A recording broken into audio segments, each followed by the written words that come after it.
Good evening. This is CTV News for Thursday, February 28th. I'm Patricia Vallone. Thanks for joining us. Well, it was a solemn day for Catholics everywhere. Pope Benedict XVI officially resigned today. He spoke with supporters outside of the papal summer residence near Rome. Denise Douglas has local reaction.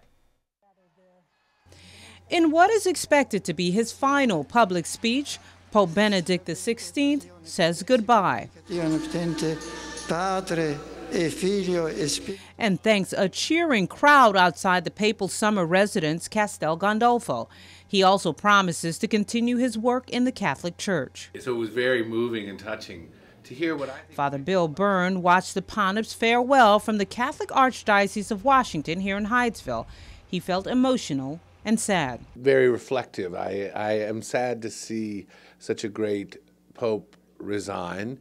I also am confident that he has done this with the best interest of the Church in his heart. He is a man of prayer. Benedict is the first pope to resign in 600 years. He left the Vatican amid pomp and ceremony, boarding a helicopter for his new residence south of Rome. He'll stay there for several months. His decision to step down earlier this month surprised many and sparked rumors that the child abuse scandal and other problems facing the Catholic Church forced him to do so.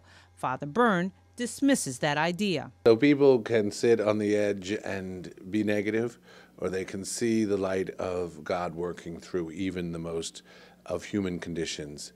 And that's my deepest belief. Now the attention turns to the conclave of cardinals that will gather to elect the Pope's successor. And Father Byrne says he has faith they'll make the right choice. And we're confident that the very best will be given to us because the Lord has done that, especially in these last two popes. We look at Blessed John Paul II and Benedict XVI. We've been remarkably blessed. Denise Douglas, CTV News. And the Vatican is expected to announce the dates of the conclave that will elect the new pope. Observers say it could be as soon as Friday. Well, the Maryland Public Service Commission orders utility companies to improve the resiliency and reliability of the electric infrastructure. The order includes specific directives aimed at making the companies more responsive to outages that occur after severe storms and more resilient to weather-related outage events. The mandate comes after reports on the June 29th derecho revealed numerous performance failures and extensive outages. State Senator Jim Rosapep calls the report disappointing. Recommend more studies by the utilities. I mean, it's been 9 months since last summer when the power went out because they weren't prepared for the storm and they didn't repair the lines fast enough to get people's electricity back on. Senator Frosch and I had recommended serious fines, which we gave them the authority to do. We recommended moving forward undergrounding of lines that are particularly important to preserve system reliability. And we recommended creating a surge reserve of technicians who'd be ready, just sort of like the National Guard or the Volunteer Fire Department, to get out there when the lines come down and get them back up. The PSC didn't move forward in any of those. The PSC directives also call on utilities to improve communications, review staffing levels, and develop strategies to address the needs of vulnerable populations. Well, students from Maryland's public four-year colleges and universities made their voices heard today. Buses from Coppin and Frostburg State and the University of Maryland converged on Annapolis for Student Lobby Day, calling on lawmakers to fully fund higher education. Rally-goers on Lawyers Mall also voiced support for low tuition rates and funding for STEM. Well, we went to the Healthcare for the Homeless rally first, and that was pretty important. And tuition is also important because we're college students. Without us here, who would know exactly what we were thinking? We really need the enhancement funding. We haven't had an increase in anything. There's been a tuition freeze for 4 years, which is great for tuition, but the 3% increase in tuition allows us to have a 7.5% increase in funding for the USM system. And that increase is necessary for funding things like STEM majors. Right now we have a cap on the amount of people who can receive for STEM. More people want to study STEM than we can afford to teach, and there's more jobs available. And the students were joined by Governor Martin O'Malley and Lieutenant Governor Anthony Brown, who told the crowd that they fully support making substantial investments in education in fiscal year 2014. Well, we are now just hours away from the deadline for Congress to reach an agreement to prevent billions in spending cuts. The across-the-board action goes into effect on March 1st and would affect government agencies and impact services that you use every day. The cuts would amount to $85 billion this year alone.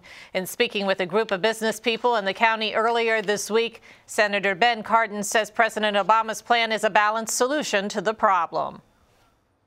And this is where I think President Obama has come in and said, look, we need both revenues and spending cuts.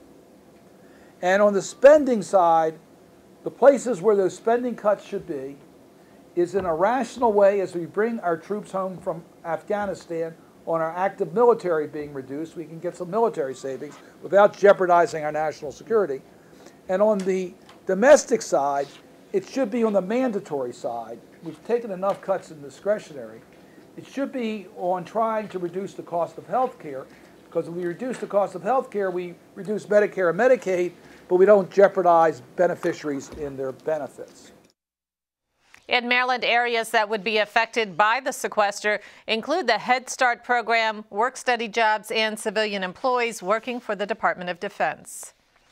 Well, a Maryland delegate who has headed up petition drives to give voters the final say on same-sex marriage and congressional redistricting says he does not plan to do the same for abolishing capital punishment. Neil Parrott says that while he opposes repealing the death penalty, he will spend his energy this legislative session on something else. This leaves many wondering who in the Republican Party can fill the void and push the issue to referendum.